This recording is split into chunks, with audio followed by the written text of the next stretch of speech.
Hello friend, नमस्ते, प्रणाम। आज मैं आप लोग के बीच में बहुत ही प्यारा सा गीत लेके आई हूँ। अगर मेरा गीत पसंद आए तो चैनल को सब्सक्राइब कर लेना और प्यारा प्यारा सा कमेंट जरूर करना कि आप हमारी वीडियो कहाँ कहाँ से देख रहे हैं। बहुत ही प्यारा सा सोहर गीत आप लोग के बीच में लेके आए हैं। चलिए हम चलते हैं अपनी गीत की तरफ।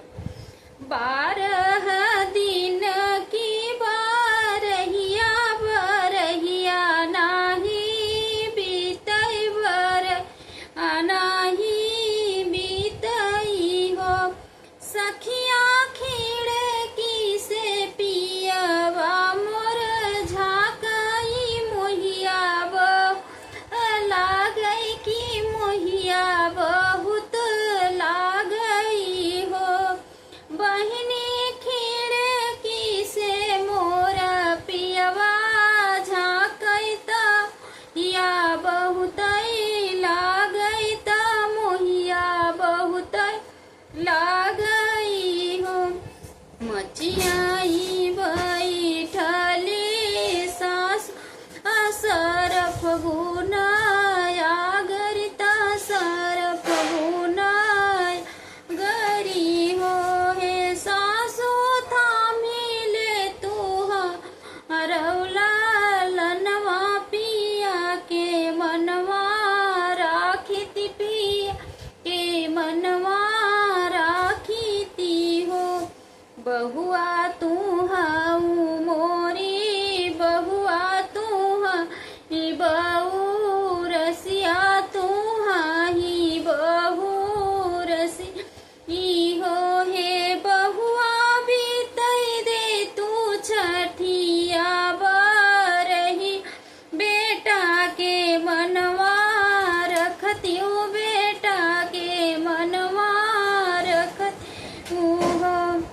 12 दिन कबरहिया बरहिया नाही बीतई बरहिया नाही बीतई हो। बहिनी खिड़की से ओटे पियवा झाकई त मोही हमके लागई त मोहिया बहुत लागई हो। हे सखिया खिड़की से पियवा मोर झाकई मोहिया बहुत लागई त मोहिया बहुत लागई हो। राम रसोइया बैठी जेठनी सर फगुनाया गरी सर फगुनाया री हो। हे जे थामिले तू हमर लनवा पिया के मनवा राखित पिया के मनवा राखिती हो। हे जे थामिले तू हमर लनवा पिया के मनवा राखित पिया के मनवा राखिती हो।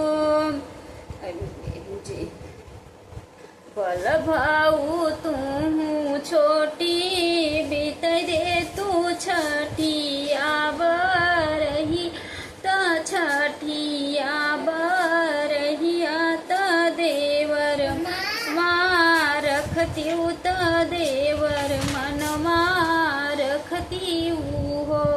12 दिन कबरहिया बरहिया नाही बीतई बरहिया नाही बीतई हो।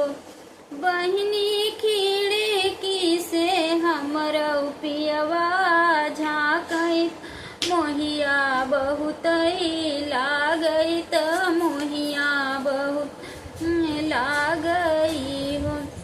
गुड़ी गुड़ी